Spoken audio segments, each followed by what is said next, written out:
Vamos a continuar con este estudio de Primera Juan y ya hemos recorrido algunos pasajes de esta pequeña carta. Sin embargo, es mucho el contenido y como ya hemos visto, es una carta que no es fácil de entender, es bastante complicada, en parte por el vocabulario que usa, que es bien diferente al resto de cartas, por ejemplo, de Pablo. Es muy diferente, aunque en el fondo los conceptos son los mismos, el vocabulario es diferente. Es muy parecido el vocabulario de Juan al de Jesús, por ejemplo. Y Juan, en esta carta vemos que trata de conectarse directamente con lo que Jesús enseñó aproximadamente 60 años antes del momento en que sucede la escritura de esta carta, que es al final del siglo I. Es una carta corta, son 105 versículos, pero es bien importante, porque con esta carta prácticamente se estaba cerrando la escritura del Nuevo Testamento. La verdad que vamos a ver hoy es la quinta verdad, es Dios es fiel y espera que sus hijos le amen solo y exclusivamente a Él. En uno de los versículos de este pedazo, de esta parte corta que vamos a ver de la carta, que son 5 versículos, dice, no amen al mundo, ni las cosas que están en el mundo. Vamos a ver de qué se trata el mundo y esas cosas. ¿Por qué realmente no hay que amarlas? Y realmente es imposible amar a Dios y amar al mundo al mismo tiempo. Eso es lo que Juan quiere enseñar. Es imposible amar a Dios y al mundo al mismo tiempo. Dios quiere todo nuestro corazón y no admite la infidelidad. Esto lo vamos a encontrar en 1 Juan 2, del 13 al 17. El verdadero evangelio demanda fidelidad y lealtad exclusiva, incondicional y absoluta a Dios y a su palabra. Dios, por su parte, jamás nos va a fallar, jamás nos va a abandonar. Él es inmutable, Él nunca cambia. Quienes cambiamos somos nosotros, pero Él nunca cambia. Pero ¿qué va a tratar de hacer el mundo y todo su sistema bien articulado, liderado por Satanás? Va a tratar de convencerte que sí es posible y es hasta beneficioso jugar un doble juego de amor. Es como que fuera un triángulo. ¿Cuál es el espíritu de eso que el mundo tratará de convencerme? Es que puedo tratar de obtener lo mejor de ambos lados, lo mejor de Dios y lo mejor del mundo. Pero eso es un engaño. Y eso era justamente lo que enseñaban los gnósticos. Era un engaño. Ellos decían, puedes amar a Dios con tu espíritu y puedes amar al mundo con tu cuerpo. Y no hay ningún problema, porque lo que haga el cuerpo no afecta al espíritu y lo que hace el espíritu no tiene nada que ver con el cuerpo. Así que puedes jugar a amar a los dos al mismo tiempo. Juan introduce un cuarto aspecto del verdadero evangelio. Dios es fiel y espera que voluntariamente, no a la fuerza, voluntariamente le seamos fieles. Antes de leer nuestra base bíblica de hoy, que está en 1 Juan 2, del 13 al 17, vamos a orar. Señor, te damos gracias porque tú eres fiel. Gracias porque tú no cambias. Tú nos amas incondicionalmente y es más, nos amaste antes de que te llegáramos a conocer. Desde antes de la fundación del mundo ya nos amabas. Y tú diste tu vida por gente que no merecía tu amor ni tu sacrificio, pero tú lo hiciste por amor, por obediencia. Y gracias, Señor, porque ahora que gozamos de esa salvación tan grande, y a pesar de que la lucha es fuerte y es constante, tú nos puedes ayudar a salir victoriosos. Perdón, Señor, por todas las veces que te fallamos, que te somos infieles de una u otra manera, perdón. pero queremos serte fieles. Y ayúdanos a vivir la vida, a vivir tu voluntad, tal y como tú la has revelado en tu palabra, en un evangelio sencillo, en una vida cristiana sencilla, pero leal. Te damos gracias, Señor, y oramos en el nombre de Cristo. Amén. Los primeros versículos dicen: les escribo a ustedes, padres, porque conocen a aquel que ha sido desde el principio. Les escribo a ustedes, jóvenes, porque han vencido al maligno. Les he escrito a ustedes, niños, porque conocen al Padre. Les he escrito a ustedes, padres, porque conocen a aquel que ha sido desde el principio. Les he escrito a ustedes, jóvenes, porque son fuertes y la palabra de Dios permanece en ustedes y han vencido al maligno. No amen al mundo, ni las cosas que están en el mundo. Si alguien ama al mundo, el amor del Padre no está en él.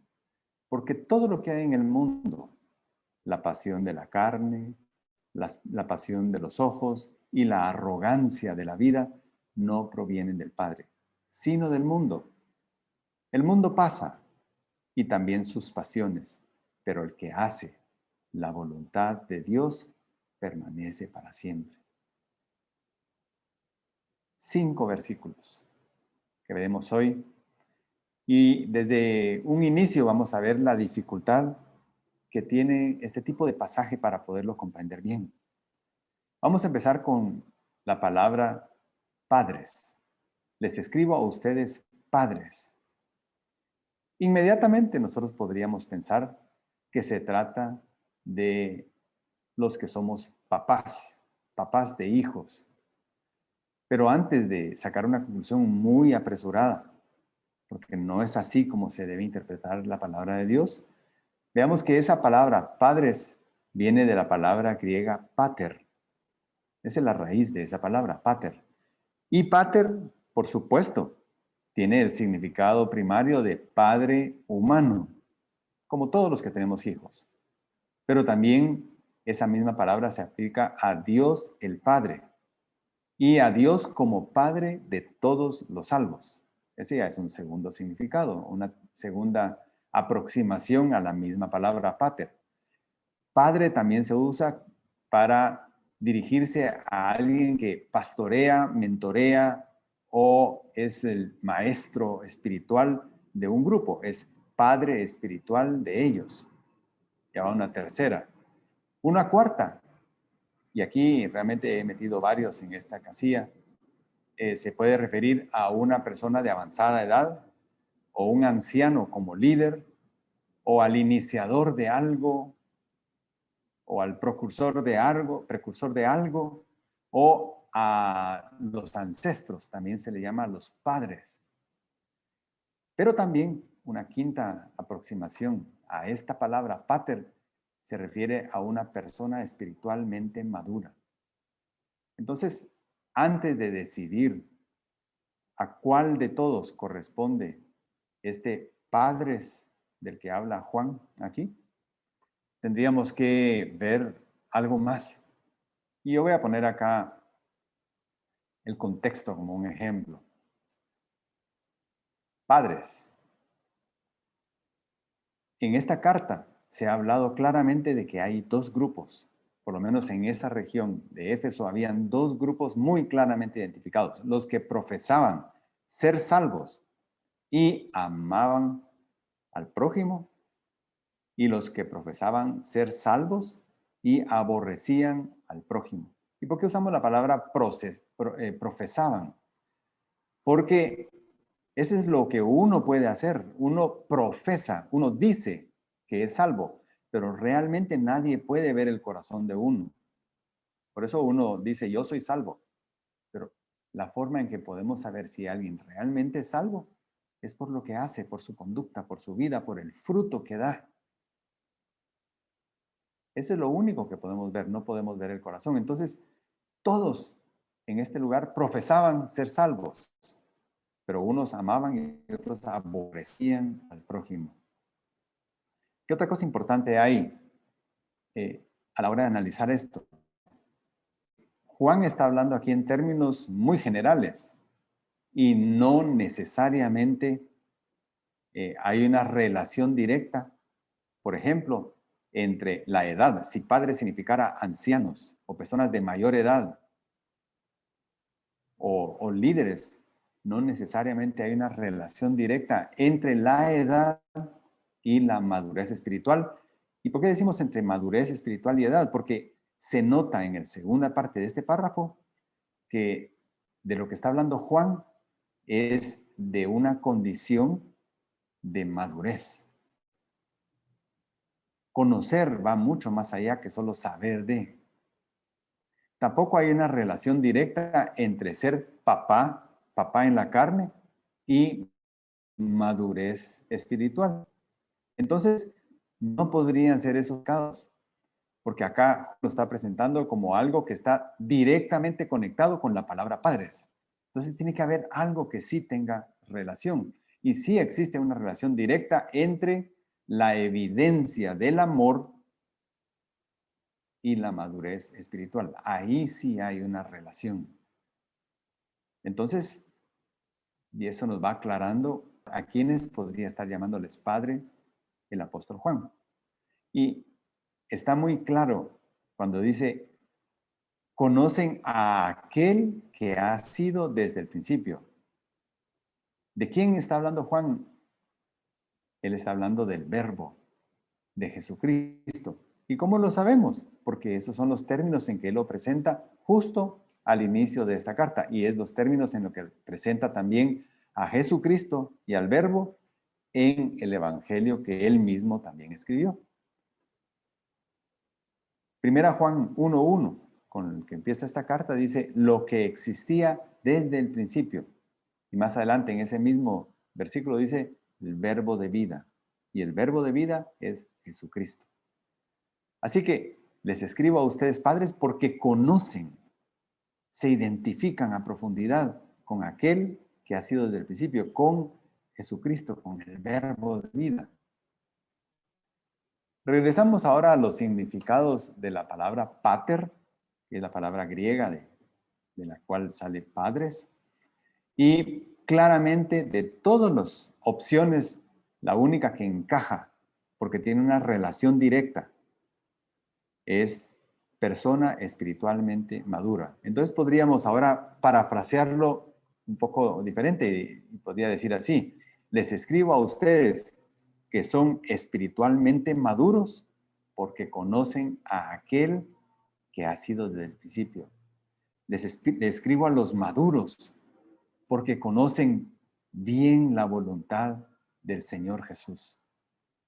Ese es el concepto que está atrás de este pasaje. Pero así como este requirió un poco de análisis, la palabra original, el contexto, así es toda esta pequeña carta. Por eso es que es difícil de entender. Pero es gratificante todo lo que podemos aprender de ella. ¿Qué implica conocer? No solo es tener una relación personal con Jesucristo, sino es desear agradarlo en todo. Es desear practicar su voluntad siempre. Conocer no es solamente saber acerca de Dios. Muchos dicen, sí, yo conozco a Dios. ¿Por qué? Porque he oído de Él, siempre he oído hablar de Él, siempre me han llevado a la iglesia desde que era chiquito, siempre voy a la iglesia. Eso no es conocer a Dios, es quedarse corto. Efesios 3:19 dice, de manera que Cristo habite por la fe en sus corazones, ligados y cimentados en amor. Miren la centralidad del amor en este texto también. Ustedes sean capaces de comprender con todos los santos cuál es. Y aquí vamos a ver qué implica conocer. Es llegar a esa profundidad. Sean capaces de comprender con todos los santos cuál es la anchura, la longitud, la altura y la profundidad, y de conocer el amor de Cristo que sobrepasa el conocimiento, para que sean llenos hasta la medida de toda la plenitud de Dios. Eso es madurez espiritual. A eso podemos llegar todos, pero es un proceso. No es fácil, es un proceso, pero podemos, si lo queremos, con el poder del Espíritu Santo que ya mora en nosotros, podemos hacerlo. Podemos hacerlo. Les escribo a ustedes jóvenes. Ahora ya se hace más simple ver que no necesariamente está hablándole aquí a jóvenes en edad, porque igual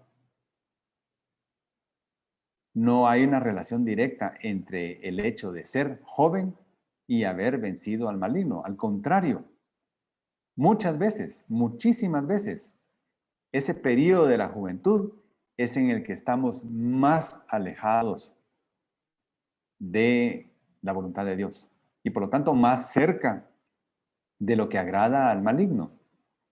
Entonces no podríamos encontrar acá una relación directa entre joven de edad y maduro espiritualmente. Entonces, nuevamente, jóvenes acá no se refiere a eso. Se refiere al que ha iniciado el camino de la madurez. Es joven en el proceso de santificación. Es joven en el proceso de conocer y practicar la voluntad de Dios.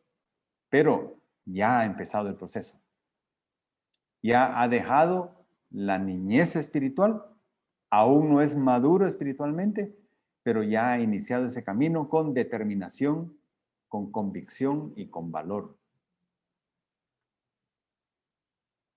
Y por supuesto, ha tenido victorias sobre las pasiones de la carne. Y como aún no es alguien maduro espiritualmente, probablemente también tenga muchas dificultades para hacer la voluntad de Dios, pero hay intencionalidad en hacerlo. Está en el camino correcto para llegar a la madurez. Parafraseando nuevamente, podríamos decir, les escribo a ustedes que ya han decidido aceptar el reto de Jesús y comenzar su camino de madurez, porque han vencido al maligno. Ya con el hecho de poner en su corazón la convicción y el deseo y la determinación, ustedes han vencido al maligno, porque él ya no tiene control fácil sobre ustedes. Ustedes se deben, su lealtad se debe a Cristo. Y finalmente dice, les escribo a ustedes niños porque conocen al Padre. Aquí es un poco más fácil. Pablo nos ha preparado durante todo el Nuevo Testamento a reconocer que existe un periodo inmediatamente después de ser salvos en que somos considerados niños espirituales. Personas que ya tomaron la decisión. Cristo ya mora en sus corazones, el Espíritu Santo ya mora, ya fueron regenerados. Su nombre ya está escrito en el libro de la vida. Ya no van a condenación eterna, pero espiritualmente son todavía ingenuos, son todavía inmaduros, están empezando en los caminos del Señor. ¿Y qué dice acá?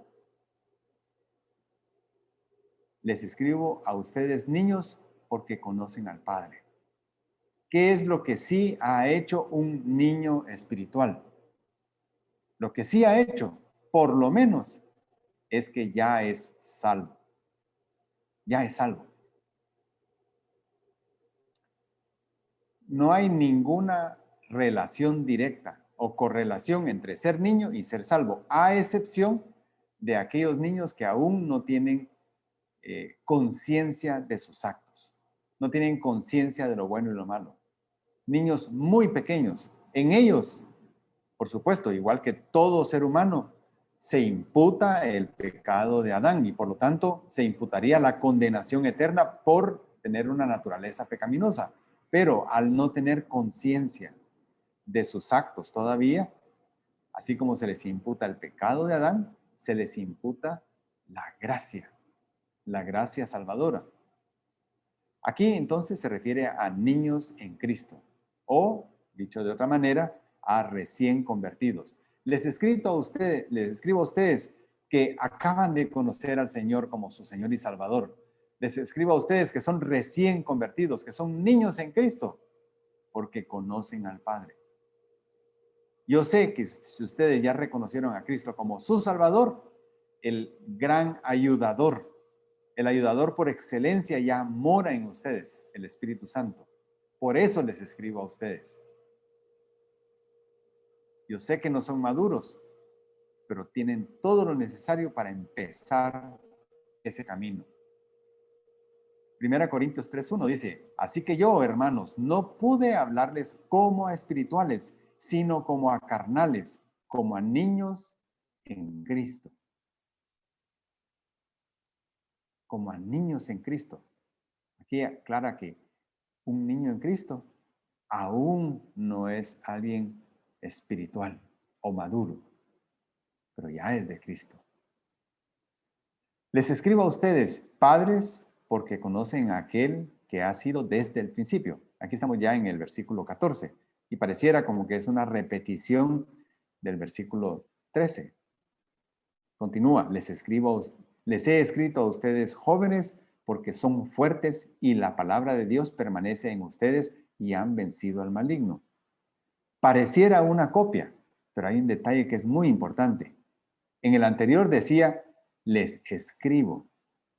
Y aquí dice, les he escrito. Y ese, como ya sabemos, es un pretérito perfecto compuesto. Y la connotación de un pretérito perfecto compuesto es que es algo que ya ha ocurrido antes, pero que sigue teniendo relación con el presente. Juan seguramente no era la primera vez que tocaba este tema, esta exhortación a no dejarse engañar por estas filosofías que estaban entrando. Y por eso dice, les he escrito a ustedes, maduros espiritualmente, les he escrito a ustedes que han tomado la decisión de iniciar su proceso de santificación. Les he escrito, no solo ahora, ya antes les he escrito, pero les escribo ahora nuevamente. Esa es la gran diferencia que hay en estos dos. Fuera de eso, esta primera parte para los maduros, para los padres, es idéntica, porque conocen a aquel que ha sido desde el principio. Y hay algo importante en cuanto a los jóvenes, o sea, aquellos que han decidido iniciar el camino de la santificación, porque ellos tienen una convicción real. Tienen una convicción real de que quieren hacerlo. No es a la fuerza, no es jalado que van por ese camino. Es porque desean hacerlo.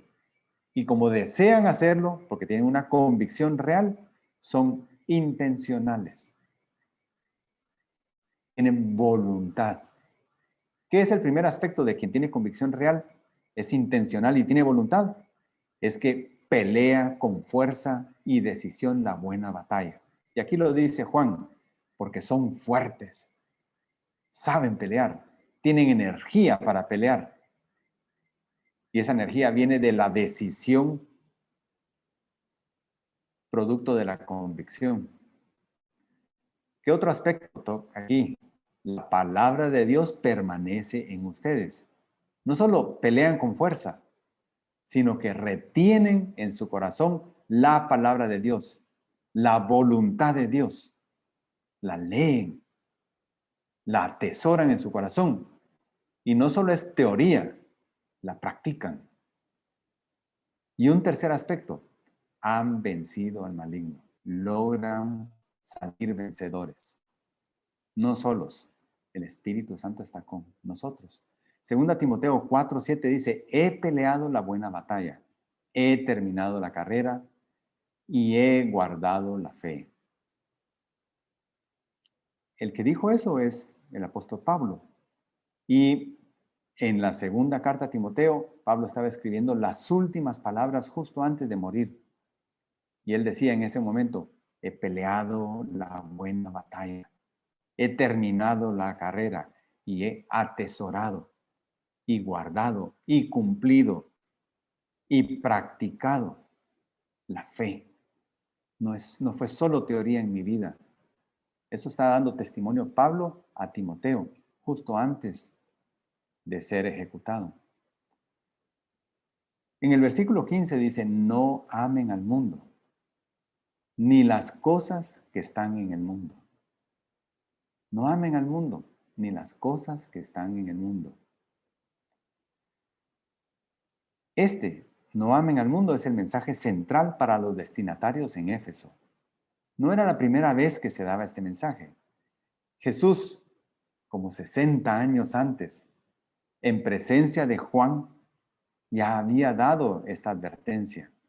Miremos en Juan 3:19, dicho por Jesús, y este es el juicio, que la luz, o sea, Jesús, vino al mundo y los hombres amaron más las tinieblas que la luz, pues sus acciones eran malas. El vocabulario de Jesús y de Juan es muy similar y también es muy sencillo. Los conceptos no son sencillos, pero el vocabulario es muy sencillo. Recordemos que Juan era de cuna humilde, lo mismo que Jesús. La gran diferencia, por supuesto, es que Jesús era Dios hecho carne. Pero en cuanto a su humanidad, Juan y Jesús eran de cuna humilde, sin formación teológica formal, tenían poca escolaridad académica, eran de sangre hebrea, su lengua materna era el arameo, su segundo idioma era el hebreo y su tercer idioma, y por necesidad, era el griego. Ese era el contexto de ambos, un contexto humilde, sencillo. Y eso ya hemos visto también que no significa que ellos desconocieran la palabra de Dios, porque eso sí tenía todo judío que había sido formado correctamente, conocía la palabra de Dios de memoria. La conocía, no la ignoraba. No amen al mundo, ni las cosas que están en el mundo. Ahora es importante, al igual que lo vimos con la palabra pater, tenemos que analizar de esta frase que es tan importante, no amen al mundo. Hay dos palabras que es importante entender. La primera es mundo. ¿A qué se refiere? Y vamos a ver que también hay por lo menos 5 posibilidades para esta palabra. La palabra en griego, mundo, es cosmos. Y cosmos ya nos dice algo que nosotros constantemente oímos. Pero este cosmos griego puede referirse tanto al mundo como representando a toda la creación. Todo lo creado por Dios sería cosmos. O el mundo como un lugar opuesto al cielo también es cosmos. Jesús, el verbo que se hizo carne, estaba en el cielo y vino al mundo. Entonces es el mundo como algo opuesto al cielo. Pero también está el mundo como abarcando a toda la raza humana. Una cuarta opción es el mundo como las riquezas y bienes materiales, o como el conjunto de todos los bienes y posesiones materiales. Y finalmente, el mundo como el sistema maligno regido por Satanás.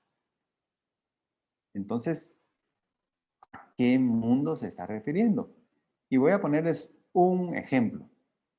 Juan 1:10. Este es un versículo que tiene 3 veces la palabra mundo, pero en las 3 veces no se refiere a lo mismo, aunque es la palabra cosmos. En los 3 es la palabra cosmos, pero no se refiere a lo mismo.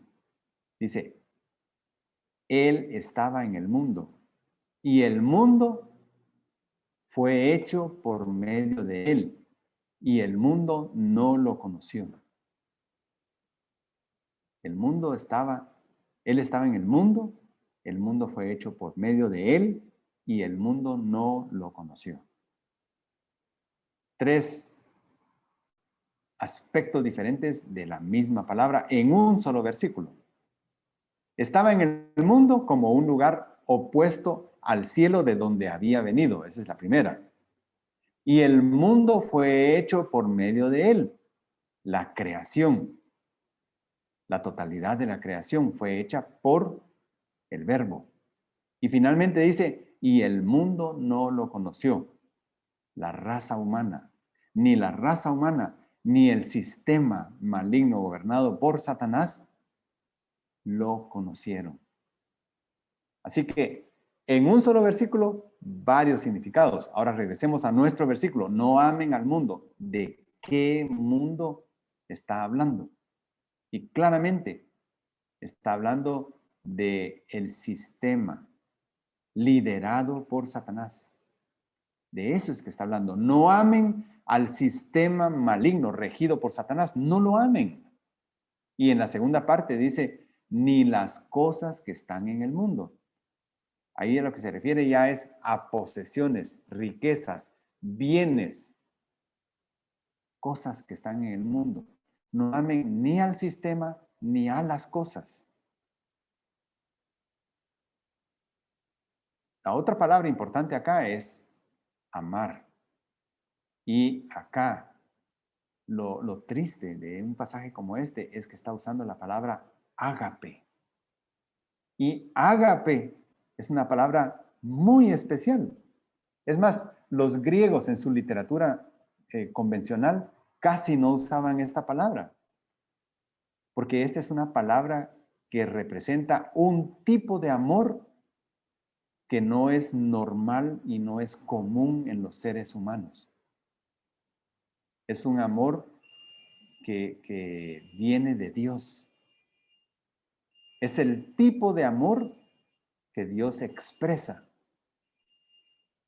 Y entonces Juan lo está usando acá para referirse a lo que el ser humano puede llegar a sentir por este sistema mundial, este sistema gobernado por Satanás, o por las cosas que están en este mundo. Un amor ágape.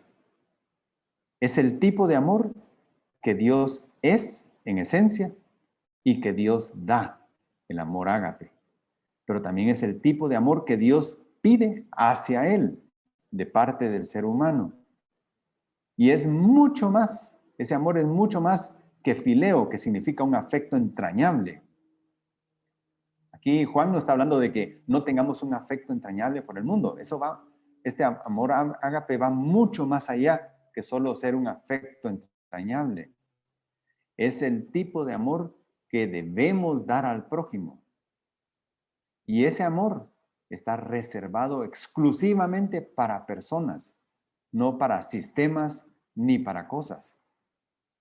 Sin embargo, la advertencia acá es, no den ese tipo de amor al mundo, ni a las cosas que están en el mundo. ¿Qué involucra el dar amor ágape? Y eso podemos tomar un texto, Lucas 10:27, y ahí nos da luces acerca de qué es lo que queda involucrado, qué es lo que queda comprometido cuando damos amor ágape. Y en este caso, amor ágape a un sistema o amor ágape a cosas materiales. ¿Qué se ve comprometido o involucrado? Todo tu corazón, toda tu alma, todas tus fuerzas y toda tu mente. No deja espacio para nada más.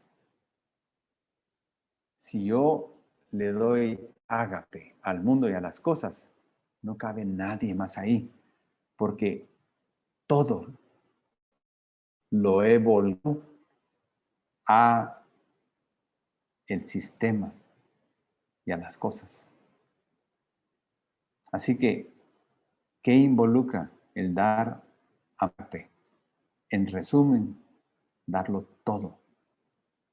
Y Juan está advirtiendo, no lo hagan. No lo hagan. Nada bueno va a salir de hacerlo.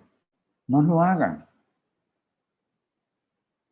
Si alguien ama al mundo, el amor del Padre no está en él.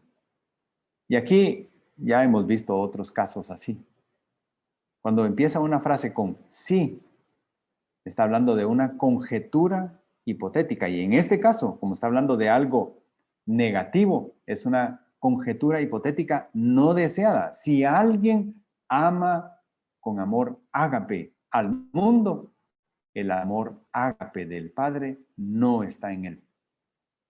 No es posible que el amor ágape de Dios esté en alguien que le ha entregado todo al mundo, todo a los bienes y a las posesiones. No es posible.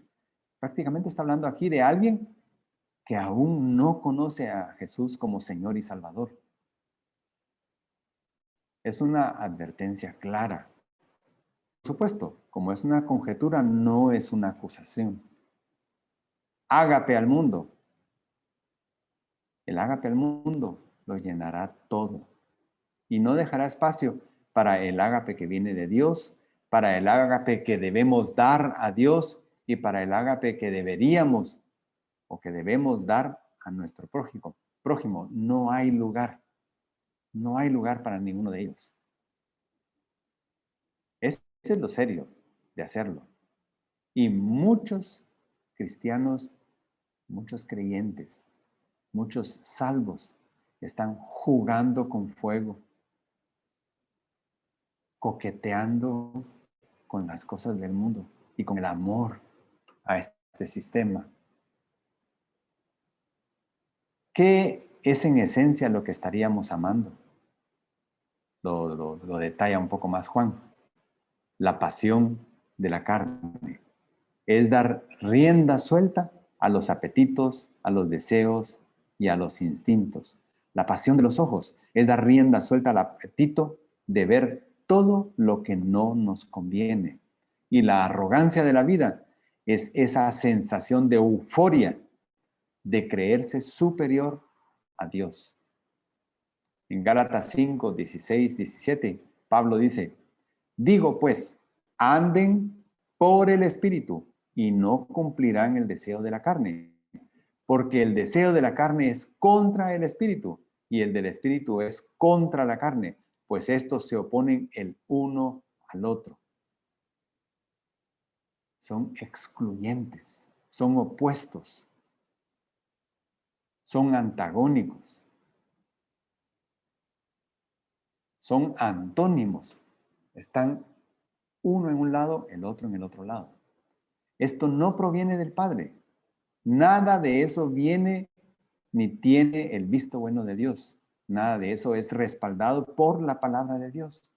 Nada de eso nos lleva a pureza, rectitud y santidad. Amar al mundo no hace ningún beneficio a nuestra vida, sino de dónde proviene, del mundo. Todo lo malo goza del visto bueno de este sistema corrupto. Ahí no hay absolutos. Todo es relativo. Y eso convierte a que todo es bueno con solo que yo crea que es bueno. Me gusta hacer esto y siento placer en hacerlo. Entonces, si te gusta y sientes placer, es bueno. Eso enseña el mundo. Pero la palabra de Dios, Dios revelado a través de su palabra, no enseña eso. Él enseña, hay absolutos. Te guste o no te guste, sientas placer o no sientas placer, hay cosas que son per se malas y hay cosas que son de suyo buenas. No se trata acá de que tú en forma relativa decidas qué es bueno y qué es malo. Y por supuesto hay un terreno gris en donde la sabiduría que viene de la madurez espiritual nos permite discernir qué es lo correcto y qué es lo que no es correcto, qué conviene y qué no conviene. Pero el mundo enseña que todo es relativo, no hay absolutos. Satanás se encargará de enseñarte a relativizarlo todo, a racionalizarlo todo, de tal manera que puedas justificarte Juan 8:44 dice el diablo. Cuando habla mentira, habla de su propia naturaleza, porque es mentiroso y es el padre de la mentira. Aquí está usado nuevamente pater, pero como alguien que origina o que lidera o que da inicio a algo. ¿A qué? A la mentira. Él es el originador de la mentira. Es el patriarca de la mentira. ¿Se dan cuenta? No siempre la palabra padre, por ejemplo, significa lo mismo. Aquí vemos también que está hablando de el Padre, Dios el Padre. Es otra de las acepciones. Tenemos que ser muy cuidadosos al interpretar y no hacerlo a la ligera solo porque nos parece o creemos que tal palabra significa tal cosa. Porque entonces podemos llegar a conclusiones que están equivocadas. El mundo pasa y también pasan sus pasiones. ¿Cuál es el gran problema de amar al mundo? Y hay un enorme problema de amar al mundo, que lo que el mundo nos ofrece es solo una ilusión efímera, y no solo es efímera, es muy dañina. Otro gran problema es que al final tendremos que lidiar con todas las consecuencias.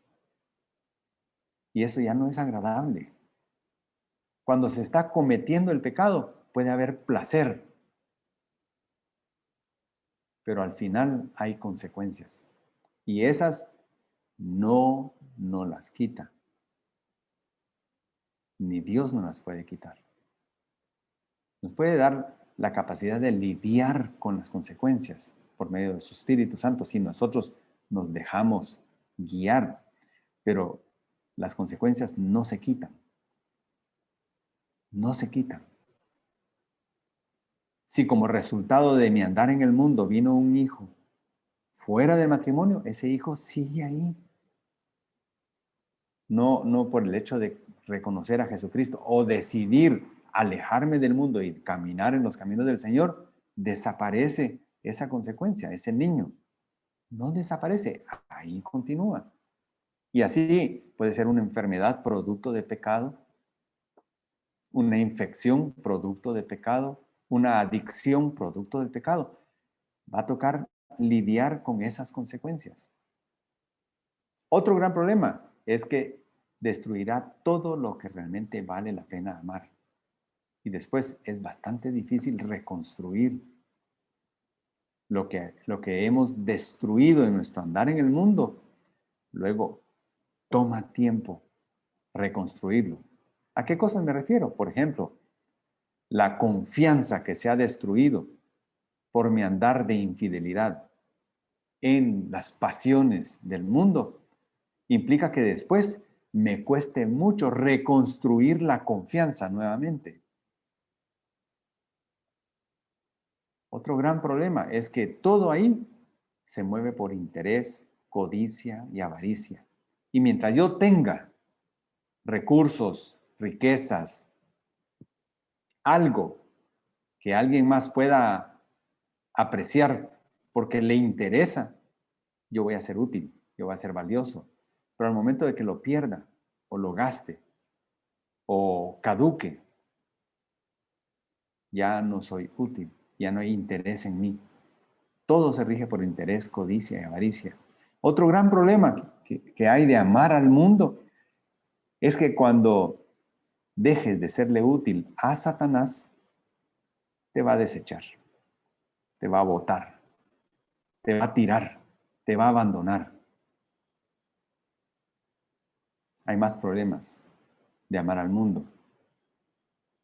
Porque si amas al mundo ingenuamente, te convertirás en un instrumento útil para el mal. Inocentemente o ingenuamente o tontamente nos podemos convertir en un instrumento útil para el mal.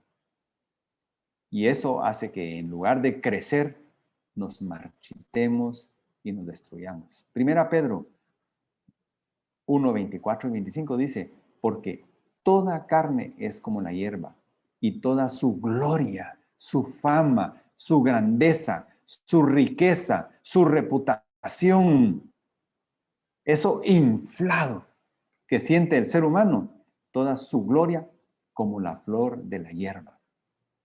Sécase la hierba, cáese la flor. Pero en oposición a eso, ¿qué le sucede a la palabra del Señor? Pero la palabra del Señor permanece para siempre.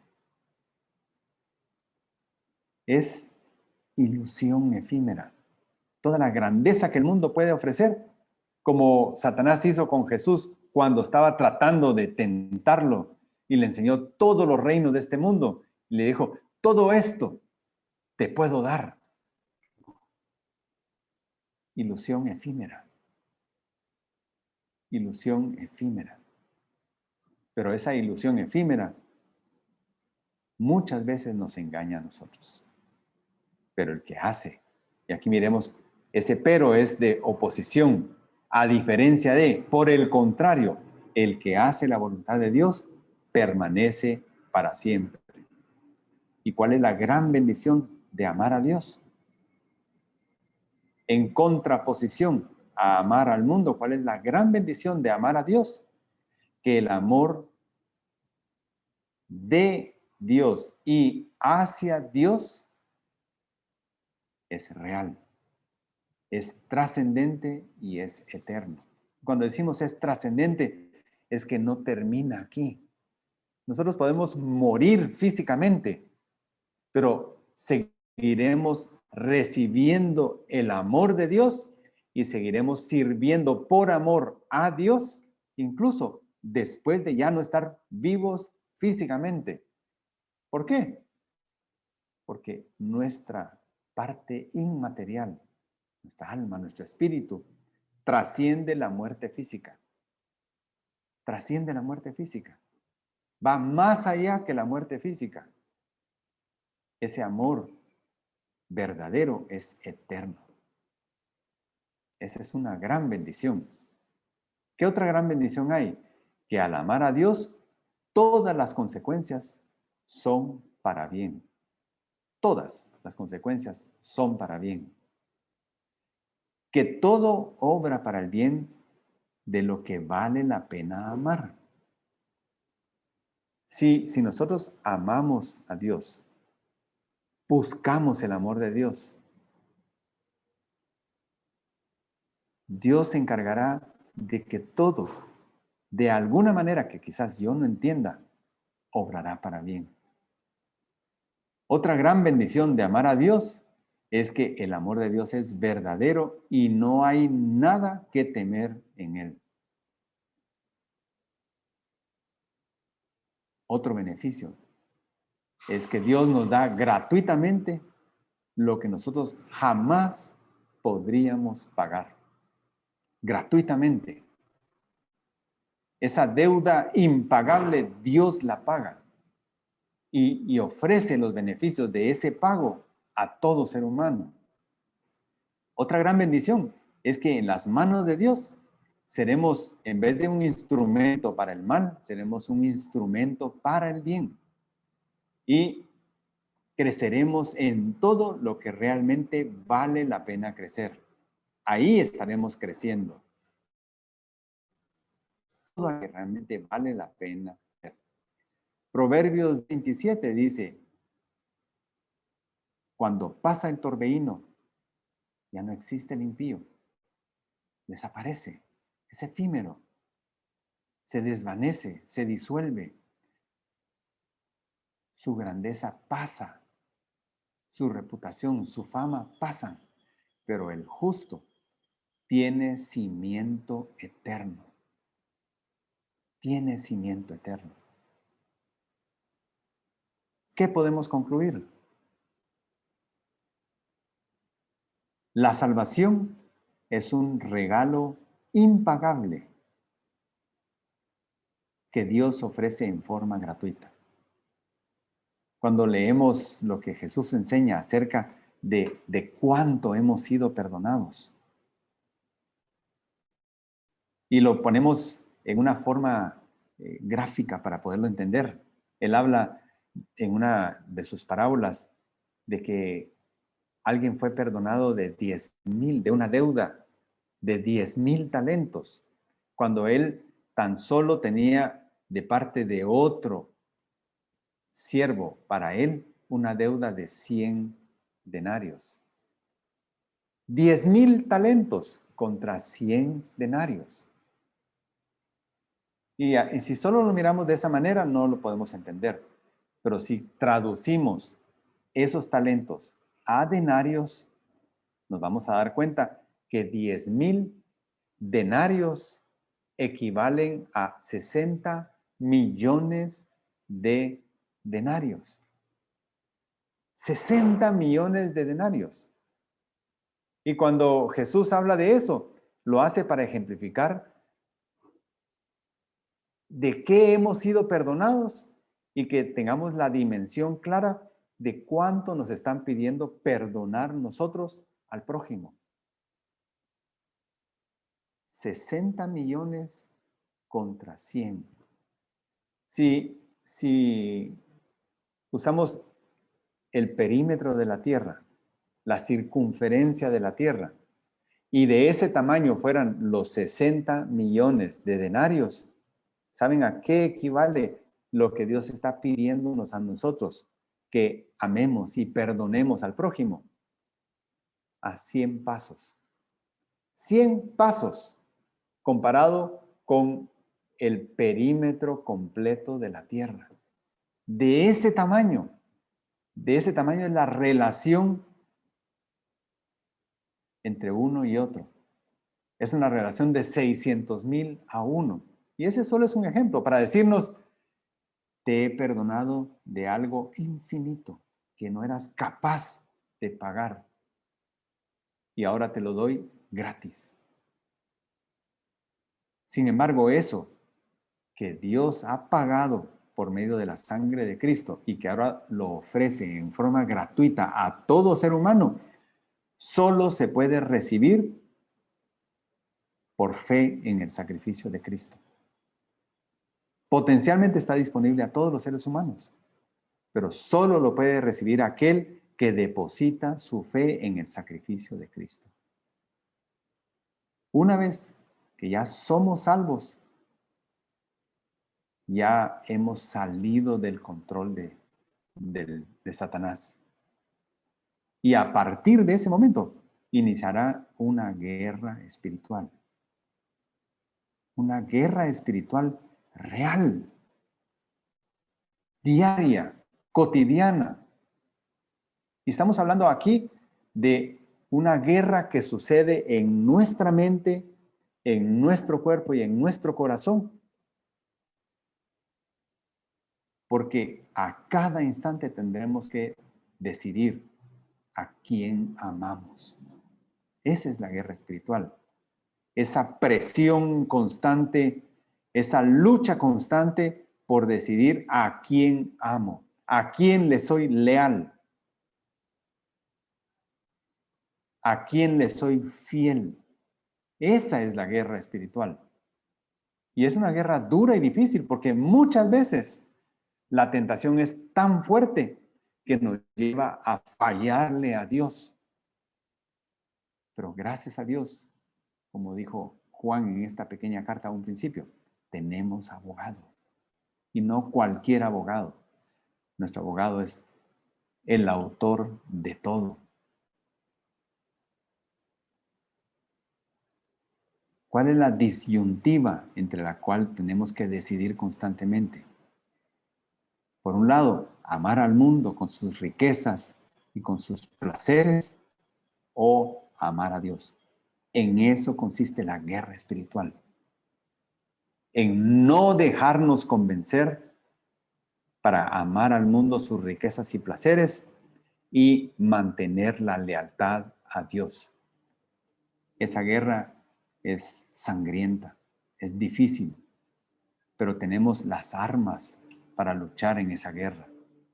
Tenemos la armadura completa necesaria para que el maligno no nos haga daño. Satanás el mundo y hasta nuestra propia naturaleza pecaminosa tratarán de engañarnos. Tratarán de hacer que racionalicemos las cosas, que relativicemos las cosas para caer. Pero recordemos, toda decisión que tomemos tiene consecuencias. Toda decisión que tomemos tiene consecuencias. Por lo tanto, ¿qué es lo que debemos hacer? Permitir que el Espíritu Santo nos guíe. Porque Él sí nos puede dar el poder para vencer. Nosotros no tendremos la fuerza por nosotros mismos, pero con la ayuda del Espíritu Santo sí podemos vencer. Y si hemos caído, pongámonos a cuentas con el Señor. Recuperemos la comunión, esa pérdida de comunión que tenemos, de comunicación, de cercanía, producto de nuestras propias decisiones al haber caído en esa guerra espiritual. Pongámonos a cuentas con el Señor y recuperemos la comunión. Recuperemos la comunicación con el Señor. Eso es lo que debemos hacer. No quedarnos permanentemente lamentándonos de esa caída, sino ser diligentes y tomar acción. No te dejes engañar. Solo en el amor de Dios hay bendición. Solamente ahí hay bendición. El mundo te está tratando de engañar. Es efímero y pasa. Y no queda ni rastro de él. Pero el amor de Dios permanece para siempre. Es trascendente y es eterno. Que el Señor te bendiga. Señor, te damos gracias porque tú eres fiel y nos has amado con un amor incondicional a pesar de cómo somos, de lo frágiles, de lo vulnerables que somos hacia el pecado. Gracias porque tú ya nos has perdonado. Y Señor, el deseo de nuestro corazón es mantener la comunión contigo siempre. Sabemos que esa relación padre-hijo jamás se va a perder, pero la comunión, la comunicación, esa sí se puede perder si yo decido fallar. Señor, que tu Espíritu me dé el poder para poder hacerlo, para poder luchar y para poder salir victorioso. Gracias, Señor. Yo sé que tú puedes, por medio de tu Espíritu Santo, darme el poder para lograrlo. Oramos, Señor, y te bendecimos y te alabamos en el nombre de Cristo. Amén.